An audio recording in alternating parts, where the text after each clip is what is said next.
Students, Paramount Intermediate College Lakshmipur Devarua द्वारा आयोजित online classes में मैं तस्लीम खान आपका एक बार फिर से स्वागत करता हूं। हम इंटरमीडिएट के लिए स्टडी कर रहे हैं सिंथेसिस में हम स्टडी कर रहे हैं सिंपल सेंटेंस। और आज का हमारा जो टॉपिक है वो है बाय यूजिंग नाउन और फ्रेज इन अ पोजिशन। आज हमारा टॉपिक क्या है कि कैसे हम किसी नाउन का या नाउन फ्रेज का इन अ पोजिशन में प्रयोग करके सिंपल सेंटेंस बनाएंगे। पिछले वीडियो में मैंने आपको पार्टिसिपल, इन्फिनेटिव, नॉमिनेटिव, एब्सोल्यूट के प्रयोग से कैसे दो या दो से अधिक वाक्यों को जोड़कर सिंपल सेंटेंस बनाएंगे ये मैंने बताया। और आज का हमारा टॉपिक है कि हम किसी नाउन को या नाउन फ्रेज को इन अ पोजिशन में प्रयोग करके कैसे बनाएंगे। ठीक है, तो आइए इसको समझने का प्रयास करें। हमने लिखा सिंथेसिस, ये हमारा 5th वीडियो है सिंथेसिस पर, जहां हम बना रहे हैं सिंपल सेंटेंस। जहां हम क्या बना रहे हैं? Simple sentence. और मैंने लिखा है simple sentence by using noun और noun phrase in a position. तो सबसे पहले तो इस बात को हम समझ लेते हैं कि नाउन तो मोस्टली हम लोग जानते हैं कि नाउन क्या होता है, लेकिन नाउन फ्रेज किसको बोलते हैं। ठीक है, तो फ्रेज के लिए आप एक चीज़ याद रखेंगे कि जब मोर देन टू वर्ड्स यानी दो से अधिक शब्द मिलके अगर वो वर्ब का काम कर रहे हैं तो वह फ्रेज वर्बल फ्रेज होगा। और अगर वो नाउन का काम कर रहे हैं तो नाउन फ्रेज होगा।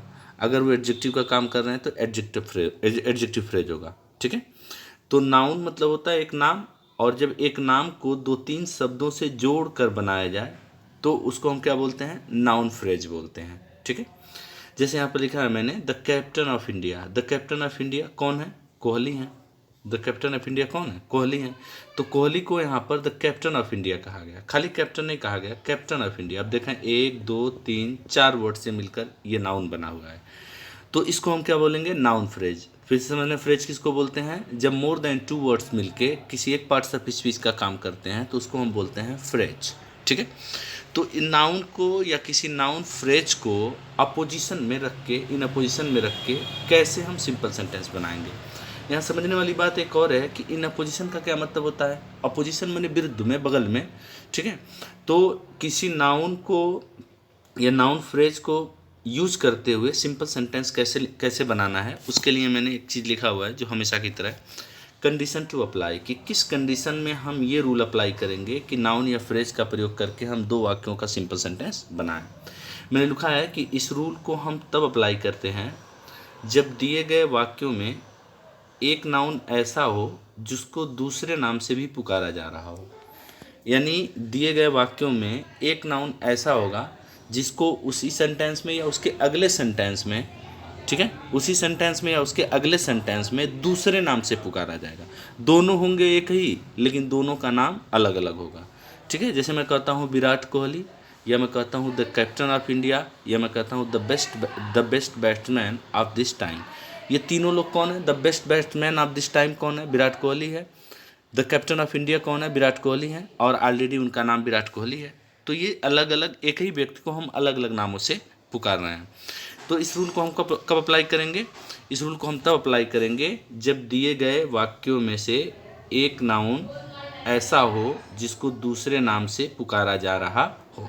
ठीक है, अच्छा, रूल टू सिंथेसिस क्या कहता है? इसको बनाने का क्या नियम है? कह रहा है दूसरे वाक्य वाले नाउन को, यहाँ वाक्य नहीं रहेगा बल्कि दूसरे नाउन को पहले नाउन के ठीक बाद 2 कामा के बीच में रख देते हैं। दूसरे नाउन को पहले नाउन के ठीक बाद 2 कामा के बीच में रख देते हैं। ठीक है, जिस एग्जाम्पल के लिए मैंने नीचे लिखा है कि कालिदास रोट शाकुंतलम। यहाँ मैंने एक नाउन यूज़ किया कालिदास और एक नाउन यूज़ किया शाकुंतलम। ठीक है, ही वॉज ग्रेट पोएट, और फिर मैंने यूज़ किया एक ग्रेट पोएट। आप देखें कि ये ग्रेट पोएट किसको रिफ्लेक्ट कर रहा है? कालिदास को रिफ्लेक्ट कर रहा है, यानी कालिदास ही ग्रेट पोएट हैं। अब शकुंतलम तो ग्रेट पोएट नहीं है, कालिदास ही ग्रेट पोएट हैं। तो जब मैंने क्या कहा, जब दिए गए वाक्यों में एक ही नाउन को अलग अलग नामों से पुकारा जाए। ये जो कालिदास हैं और द ग्रेट पोएट हैं, ये दोनों एक ही हैं, लेकिन 2 अलग अलग सेंटेंस में हैं और दोनों को अलग अलग नाम से पुकारा जा रहा है। तो हम केस इन अपोजिशन का प्रयोग करके बना सकते हैं। बनाने का नियम क्या है कि ये जो हमारा पहला नाउन कालिदास है, इसके बगल में हम इस नाउन को रख देंगे, और रखेंगे कैसे, 2 कामा के बीच में। इसके नीचे मैंने उसका सिंथेसिस किया हुआ है, देखा मैंने लिखा कालिदास, मैंने क्या लिखा, कालिदास, और अ ग्रेट पोएट को क्या किया, ठीक उसके बाद लिख दिया, और 2 कामा के बीच में, 1 कामा यहाँ, 1 कामा यहाँ। और मैंने आपको केस इन अपोजिशन पढ़ाते समय बताया था कि ये जो 2 कामा होते हैं ना, इसका मतलब होता है जो हाई स्कूल में बच्चे मेरे साथ जुड़े रहे, 9th में जुड़े रहे, उनको मालूम होगा। तो इस कामा का जो मतलब होता है वो होता है जोत। कह रहा कालिदास अ ग्रेट पोएट, कालिदास जो एक महान कवि हैं, रोट शाकुंतलम, उन्होंने शाकुंतलम लिखा, कालिदास। तो देखें ये बैठ रहा है कि नहीं बैठ रहा है, कि पहले सेंटेंस में कालिदास एक नाउन है, दूसरे सेंटेंस में उन्हीं को अ ग्रेट पोएट कहा जा रहा है। तो यहाँ पर हम केस इन अपोजिशन का प्रयोग कर सकते हैं, कालिदास और उनके ठीक बाद लिखेंगे अ ग्रेट पोएट, और दोनों मतलब दूसरा जो नाउन होगा उसको 2 कामा के बीच में रख देंगे। तो अब यहाँ से ये बात खत्म हो गई, बचा क्या, रोट शाकुंतलम, तो हमने आगे लिख लिया रोट शाकुंतलम। ठीक है, एक बार फिर से मैं क्विक रिकॉल कर दे रहा हूँ आपके लिए कि सिंपल सेंटेंस बनाने के लिए हम नाउन या नाउन फ्रेज का प्रयोग कब करेंगे, उसके लिए मैंने लिखा है कि जब दिए गए वाक्यों में एक नाउन ऐसा हो जिसको दूसरे नाम से पुकारा जा रहा हो, उसी वाक्य में भी पुकारा जा सकता है, उसके अगले वाक्य में भी पुकारा जा सकता है। रूल टू सिंथेसिस क्या है, रूल टू सिंथेसिस ये है कि दूसरे वाक्य वाले नाउन को, यहाँ वाक्य नहीं कहेंगे, दूसरे नाउन को पहले नाउन के ठीक बाद 2 कामा के बीच में रख देते हैं। एग्जाम्पल में मैंने लिया कि कालिदास रोट शाकुंतलम, यहाँ कालिदास एक नाउन है जिनको दूसरे वाले वाक्य में अ ग्रेट पोएट कहा जा रहा है। अब ये नाउन फ्रेज हो गया, क्योंकि ये है तो पोएट, लेकिन ये 3 वर्ड से इसको क्लासीफाई किया जा रहा है।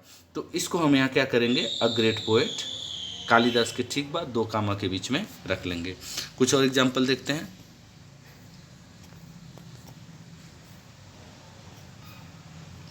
यहाँ पर एक सेंटेंस है, लिखा है Columbus was a famous seller. ठीक है, Columbus was a famous seller, he was an Italian, he discovered America.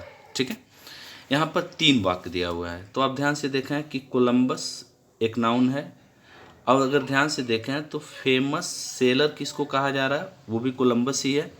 तो ये 2, अच्छा ये इटालियन कौन है, इटालियन, एन इटालियन, ये भी कोलंबस ही है। ठीक है, तो यहाँ पर 3 नाउन ऐसे हैं जो कोलंबस को वेरीफाई कर रहे हैं। पहले दिए गए वाक्य में कोलंबस ऐसा नाउन है जिसको अलग अलग नामों से आगे पुकारा जा रहा है। कोलंबस को ही फेमस सेलर कहा जा रहा है, कोलंबस को ही इटालियन कहा जा रहा है। अब आपको क्या करना है कि ध्यान से देखें कि ये इटालियन यहाँ तो नाउन है, लेकिन ये एडजेक्टिव का भी काम कर सकता है, तो इसको हम फेमस से पहले लिख सकते हैं। तो जब इसको जोड़ रहा है तो लिख रहा है कोलंबस और एक कामा लगाया उसने, फिर लिखा अ फेमस इटालियन सेलर, अभी एडजेक्टिव का काम कर रहा है यहाँ पर। ठीक है, तो a famous Italian seller discovered America, तो कोलंबस और फेमस इटालियन सेलर दोनों एक थे कि नहीं थे, एक थे ना, तो इसका हम ऐसे यूज़ करते हैं। दूसरा एग्जाम्पल देखें, कालिदास रोट शाकुंतलम, ये वही वाला एग्जाम्पल है जो मैंने पीछे बताया आपको। उसके आगे वाला एग्जाम्पल हम सी वाला देखते हैं। कह रहा my sister went to New Delhi. अब यहाँ ध्यान से देखें तो 2 नाउन है, एक न्यू दिल्ली है और एक माई सिस्टर है। अगले वाक्य में देखा जाए कि किसके बारे में बात की जा रही है। कह रहा new Delhi is the capital of India. अब ध्यान से आप देखें तो द कैपिटल ऑफ इंडिया और न्यू दिल्ली एक हुए कि नहीं हुए, हैं तो एक, लेकिन दोनों को अलग अलग नाम से पुकारा जा रहा है। तो यहाँ पर हम क्या करेंगे, न्यू दिल्ली के बगल में द कैपिटल ऑफ इंडिया लिखेंगे, लेकिन उसके पहले कॉमा लगा लेंगे। तो हमने लिखा my sister went to New Delhi, फिर कॉमा लगाया द कैपिटल ऑफ इंडिया। अब उसके बाद क्या है कि यहाँ सेंटेंस खत्म हो रहा है, तो सेंटेंस खत्म हो रहा है तो हम फुल स्टॉप लगाएंगे, इसलिए दूसरे जगह हम कॉमा का प्रयोग नहीं कर रहे हैं। फिर हमारा डी वाला एग्जाम्पल देखें, कह रहा है Milton was a famous English poet. तो देखें ध्यान से, मिल्टन और फेमस इंग्लिश पोएट एक ही हैं। ठीक है, ये ब्लाइंड नहीं रख सकते, ये नाउन नहीं है। ठीक है, तो जो मिल्टन हैं और जो फेमस इंग्लिश पोएट हैं, ये दोनों क्या हैं, एक हैं। इन दोनों को एक दूसरे के केस इन पोजिशन में रखा जा सकता है। तो हमने क्या लिखा, Milton a famous English poet was blind, Milton a famous English poet was blind. अब यहाँ पर एक और एग्जाम्पल हमारा ई वाला है, इसको भी देख लेते हैं। टैगोर एक नाउन है जिसको कहा जा रहा है द ऑथर ऑफ गीतांजलि, फिर उसको कहा जा रहा है a great poet of Bengal. ठीक है, तो ध्यान से देखें, तो मैंने क्या कहा कि इस रूल को तब अप्लाई करते हैं जब एक नाउन ऐसा हो जिसको अलग अलग नाम से पुकारा जाए। तो टैगोर को क्या कहा जा रहा है? द ऑथर ऑफ गीतांजलि, ये भी टैगोर हैं। A great poet of Bengal, ये भी टैगोर हैं। तो इनके केस इन अ पोजिशन में क्या करेंगे? लिखेंगे Tagore a great poet of Bengal was author of Gitanjali, ये भी सही है। और मान लीजिए आपका मन कर रहा है कि नहीं हम इसको केस इन अ पोजिशन में रखें, तो आप इसको ऐसे भी कह सकते हैं कि Tagore the author of Gitanjali was a great poet of Bengal. तो इस तरह से हम इसको सिंथेसिस करते हैं। ठीक है, तो nominative absolute case in a position का प्रयोग कब करेंगे? जब दिए गए वाक्य में कोई एक नाउन ऐसा होगा जिसको अलग अलग नामों से पुकारा जा रहा होगा। जैसे यहाँ कोलंबस और फेमस सेलर और इटालियन, ये तीनों लोग एक ही हैं। उसके नीचे वाले वाक्य में सी में देख लीजिए, न्यू दिल्ली और द कैपिटल ऑफ इंडिया एक हैं, तो इन दोनों को एक दूसरे के बगल में लिखा जा सकता है। फिर उसके बाद यहाँ देखा मिल्टन और फेमस इंग्लिश पोएट, ये दोनों एक हैं, तो इन दोनों को एक दूसरे के बगल में रखा जा सकता है। जैसे इन दोनों को एक दूसरे के बगल में रखेंगे, ठीक है, जैसे यहाँ रखा हुआ ना, दो कामा के बीच में एक कामा यहाँ लगा है, एक कामा यहाँ लगा है, तो ये बीच वाले चीज़ को हम क्या कहेंगे? Noun phrase in a position. अच्छा, इसको मैं फ्रेज क्यों बोल रहा हूँ? क्योंकि आप देखें ध्यान से, तो इसमें कई वर्ड्स मिलके एक नाउन को मॉडिफाई कर रहे हैं। ठीक है, आशा करता हूँ जो कुछ मैंने बताया आपको बेहतर समझ में आया होगा। जय हिंद, जय भारत।